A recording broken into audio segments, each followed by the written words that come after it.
This is the Year 11 October mock, the higher calculator paper.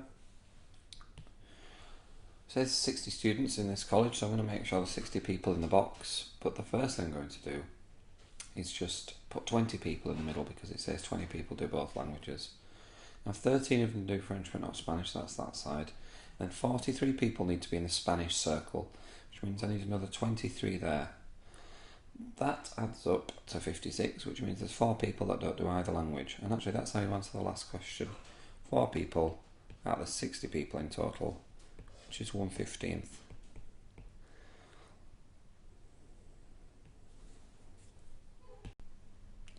Now this next question is about buses arriving in a bus station at the same time. If you ever see a question like that, or about trains or aeroplanes, it's always a lowest common multiple question. And if we look at the relevant information, we've got one bus 24 minutes and then the other bus every 20 minutes. So you could write out the 24 times table and the 20 times table and look for a matching number.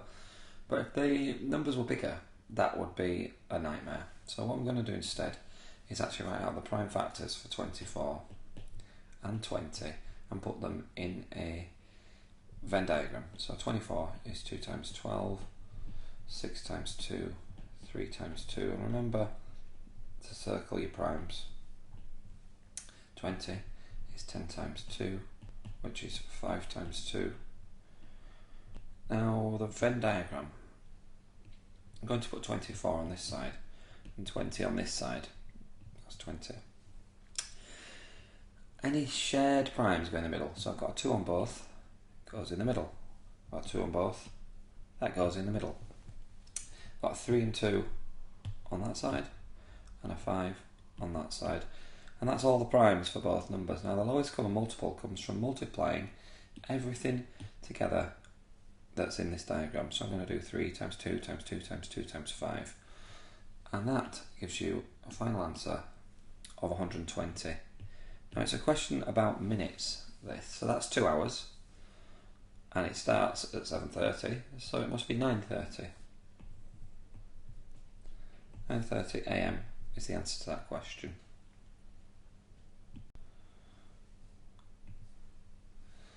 Now Amzol, on this question 3 here, has made a typical mistake. I've seen this in the classroom quite a few times as well. When you square something like that, you actually multiply it by itself and you end up with double brackets. And when we expand these double brackets, watch what happens. That makes x squared. That one makes 5x. That one makes another 5x. And that makes 25. So this bit in the middle here is a bit that Amzol seems to have forgotten about. So if I tidy it up, you get x squared plus 10x plus 25. And again, this 10x is the bit that Amzol has not included. So I need to actually answer the question, is he right? No. This is the reason. On to the next one. Now when solving simultaneous equations, you need matching coefficients of either x or y, and I don't have either in this case, so I'm going to make the coefficients of x match. I'll do it, first of all, I'll name my equations, equations 1 and 2. I'm going to multiply everything in equation 2 by 4. So I'll create me a new equation. 4x minus 20y equals 52. Now if you look, we've got 4x here and here. So if I subtract those equations from each other, the x's will disappear. So I'll tell the examiner what I'm doing. Equation 3, take away equation 1. Now x, when you subtract the 4x's, minus 20y take away y is minus 21y, and 52 take away 10 is 42. Divide 3 by minus 21, you get a y value of minus 2. That's half the answer. I need to find the x value that goes with it. Now I'll do that by rearranging this equation here. X equals 5y plus 13. I've just added 5y to both sides. Now if I write that out, again, watch this. X equals 5 lots of whatever y is plus 13. Now the y value that I've got is actually minus 2. So that can go in here. Let's see what happens if we do that. 5 lots of minus 2 plus 13, which equals minus 10 plus 13, which equals 3. So I've ended up with an x value of 3. That's one of my answers, and that's my other answer. And I have shown a lot of working out there, but it's important to show your method, so that's why I've taken my time to do that. Let's look at question 5. Filling in the table for a graph. Let's look at the equation. Y equals 3 over x. So I'm going to do 3 divided by whatever x is. Now x is a half in this first bit, so 3 divided by a half is 6. Next one, 3 divided by 3, that's going to be 1. Keep working along. 3 divided by 5, that's actually 0.6. And then the last one, 3 divided by 6, that's 0.5. It's time to plot these on the graph now. The first pair of values here, half to the right and 6 up, they make the coordinate 0.5, 6. Half to the right and 6 up. That's on the graph there. 1 to the right and 3 up. 2 to the right and 1.5 up. 3 to the right and 1 up. 4 to the right and 3 quarters up. 5 to the right and 0.6 up, and then 6 to the right and 0.5 up. That's part of the marks for the graph. What I need to do now is try and shade, draw a neat curve. Let's see if I can do that. It's tricky on the iPad. It would be easier on with a pencil and paper, but I'll give it a go. Let's try and draw this. Just doing it in stages. It's not too bad.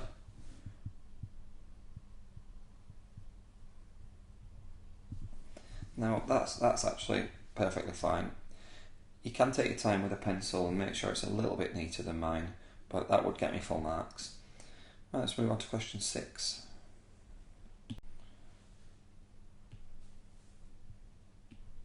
Now we've talked about this in class, showing there's a root between 0 and 1. If I draw any graph here, and x is 0, let's say that's there, right there, and let's have x equals 1 over here somewhere. So there's x equals 1. Now if I draw a random curve that goes up through there like that, if you look at the y value when x is 0, it's actually a negative value there. And if you look at the y value when x is 1, it's a positive value if you were to read across there.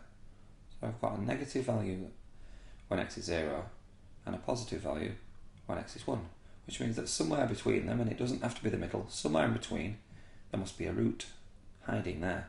Now I can do the same thing even if the graph goes the other way. Let's draw the graph curving like that. Let's look again. When x is 0, we've got a positive y value. When x is 1, we've got a negative y value. So I've had a change of sign. That change of sign means there must be a root hiding somewhere in between them. So I'm looking for a change of sign on this question. Let's try and do that then. I'm going to first of all put 0 into this equation. Now when I put 0 in, it's going in here and here to give me a value of minus 4. So when x equals 0, my output is minus 4. So I've got a negative when x is 0. Now I'll try it with 1. Again, I'm going to put a 1 in here and see what happens. If you do that, you actually get the answer 2. Y equals 2. I want you to look at what we've got. We've got a negative here and a positive here. So to answer the question fully, change of sign, therefore root. That's how you do that. Rearranging. Now to rearrange, I need to look at my target. I've got x squared plus 5 on the denominator. This doesn't even have any denominators, so I'll definitely be dividing by x squared plus 5 at some stage. So I'm going to need that in brackets. also there's a minus 4 here, but there's actually a 4 on this right hand side. So the first thing I can do is add 4. It'll start to look better then. X cubed plus 5x equals 4. Now remember what I said, I need x squared plus 5 in brackets so I can divide through by that. The way to achieve brackets is factorise, so let's factorise as much as we can on this side. Now if I divide through by this bracket that I've just written, I get the answer. So I'll do that here. X equals 4 over x squared plus 5. And the final part of this question, it tells me to start with 0 and iterate twice. Now some of you iterated too many times, which was a waste of time. What I need to do is just put the 0 into here and then put the answer back in one more time. So let's do that.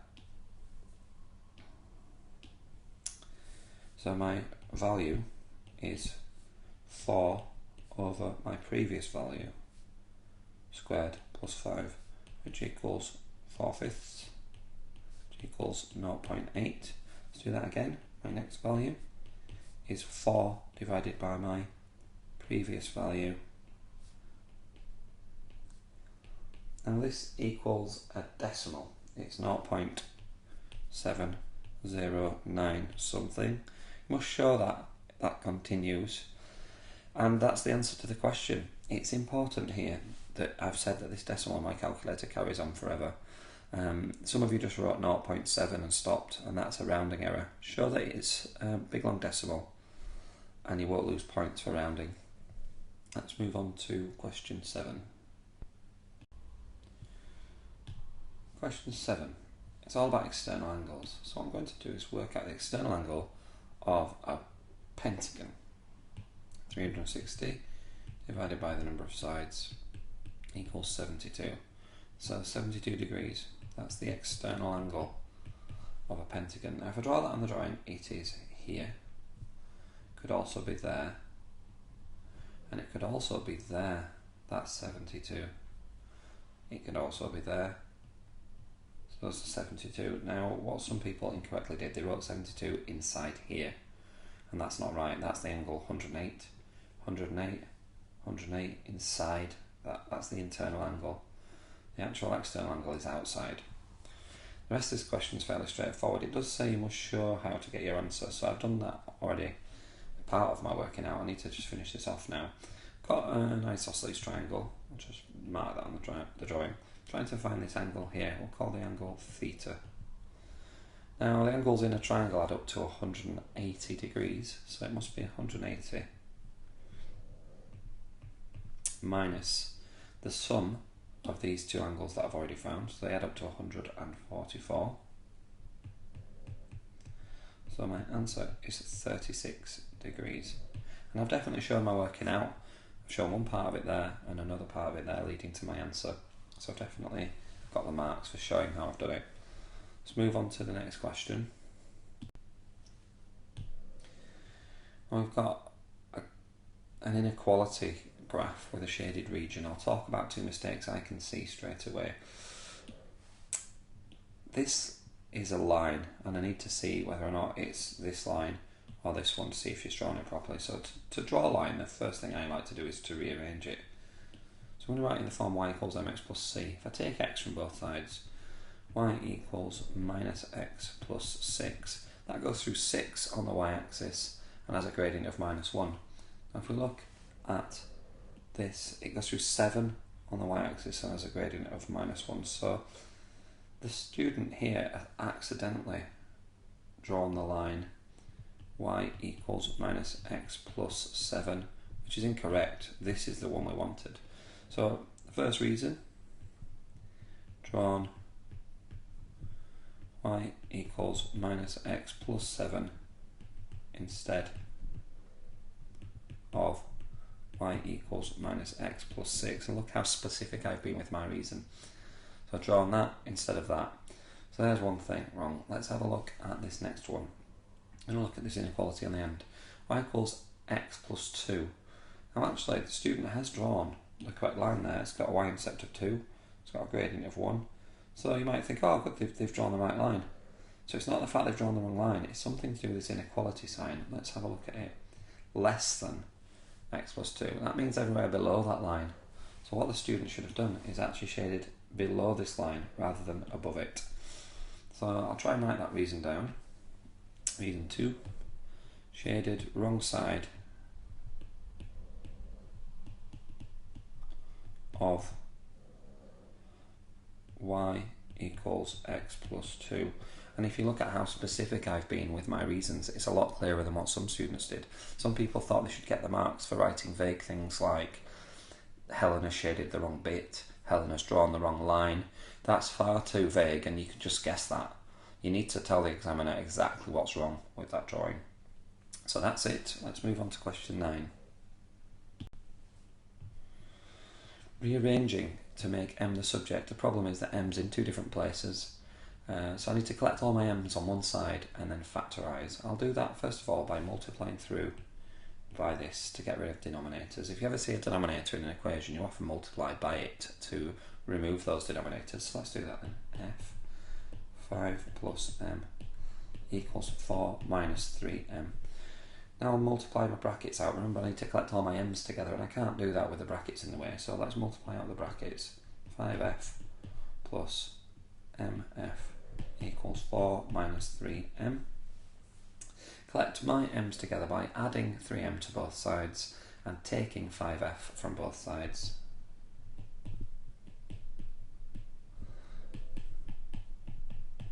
Now I can factorise the m's. Leave the right hand side alone now, that's finished. And the last thing, divide through by this bracket here. Let's divide through by that. Right, divide through by that. M equals 4 minus 5f over f plus 3. And that is the letter f there. That's it. I've got my m's all on one side, then factorised and then divided through by the bracket. So we'll move on to question 10. Now this is probably the worst question on the paper. It's so complex. I need a diagram really, so I'm just going to draw a little right angle triangle. I'll explain where this diagram comes from in a minute. So my right angle triangle here. Now whenever you've got 2 points on a coordinate grid, you can always draw triangles. So this first point, minus 9, 7, and the second point is 11, 12. Drawing the triangle can help you work out the distances vertically and horizontally between the points, which can help you work out gradient and other things. It could also help you work out the midpoint of that line if I needed it.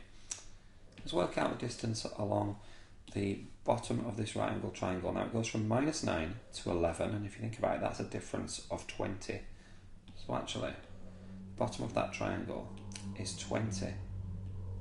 If we do the same with the y coordinates, it's 5 vertically. Now that's going to help me in 2 ways. First of all, I could find the gradient of this line, and this is P here. This is Q. I could find the gradient of PQ, which I will need later on. And also, I could find any point along that line, because I actually need to find the point M, which is somewhere along this line. It's not in the middle. It says it's in a ratio of 2 to 3. So it's 2/5 of the way along that line. So it's about there somewhere. So let's actually label the diagram with the point M. The point M, let's say it's there, and it doesn't have to be exact. That is M. I'm just going to read the rest of the question. L is a line that's perpendicular to PQ and passes through M. So that line, if I draw it in, is going down there, like that, and that is a right angle. Now in order to find the equation of that line, I need y equals mx plus c. That's one way of doing it. Or I could use this equation, which I'm going to use. Y minus y1 equals m brackets x minus x1. Now that second form of that equation involves me finding a point, x1, y1, and a gradient of some kind. Now I want to be clear about this. This m I'm talking about here has got nothing to do with the point m there. That's just a coincidence. It's absolutely nothing to do with that. The gradient m is actually the gradient of this dotted line here, some numerical gradient. x1, y1 is actually the point m. It's a place. So that's something to avoid confusion with. So I'm going to use this equation here, which you may have seen before. It's a matter of plugging in x1 into here, y1 into there, and the gradient, whatever it is, into there. So I need to find those values now. I'm going to find where m is first of all. Now we've already said that it's 2/5 of the way along that line. The clever thing about that means it's 2/5 of the way horizontally along there. Now 2/5 of 20 is 8, so it must be 8 along there. 8 more than that, which is actually -1. So I'll just write it down. So that's the x coordinate. Let's do the same thing in the y direction. It must be 2/5 of the way up this line. Now 2/5 of 5 is 2, so it must be 2 more than this y coordinate, so it must be 9. So that's this information here, -1, 9 is actually x1, y1, and that will be going in here and here in a minute. Now I need to find the gradient. Now the gradient of the dotted line that I've drawn, gradient there, is the negative reciprocal of this gradient. So let's find the gradient PQ first of all. Gradient PQ is change in y divided by change in x. Now the change in y, we've already worked this out, it's on the triangle, is 5.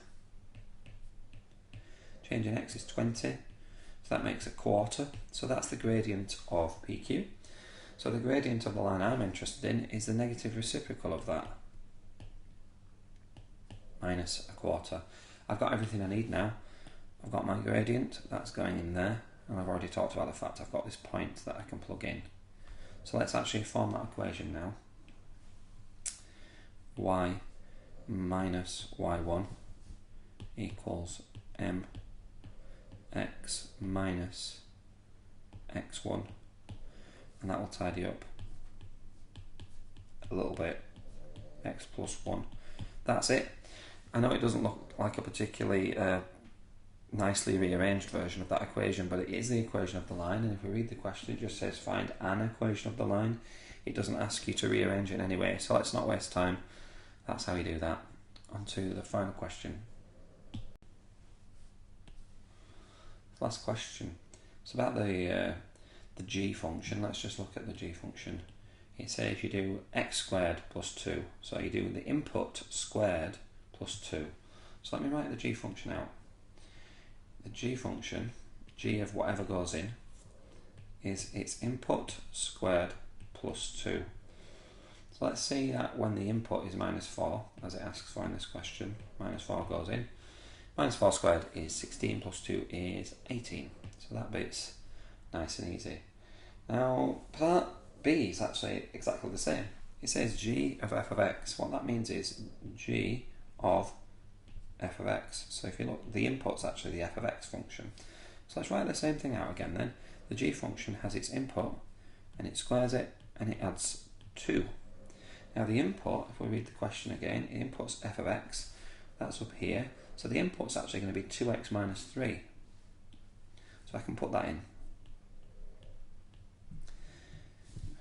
Now if you expand your brackets, collect everything together and add the 2, you will get this answer that's actually asked for, this target here. And it does say show that. So the last thing I need to do is quickly just expand these brackets and add the 2. So I've got a little bit of room just to squash this answer in here. So let's do this.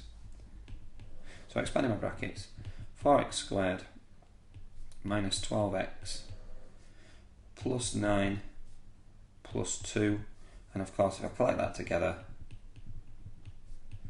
I get my answer. Just check it, 4x squared minus 12x plus 11, I've got the answer that I was looking for. That's it. Remember, you've got 2 papers to work through. You need to correct your mistakes in purple, and also I will be expecting you to bring those papers into class to show me that you've done this work in preparation for your November mock exam. I am available for help at break time if you want any extra hints or tips on how I've solved these problems.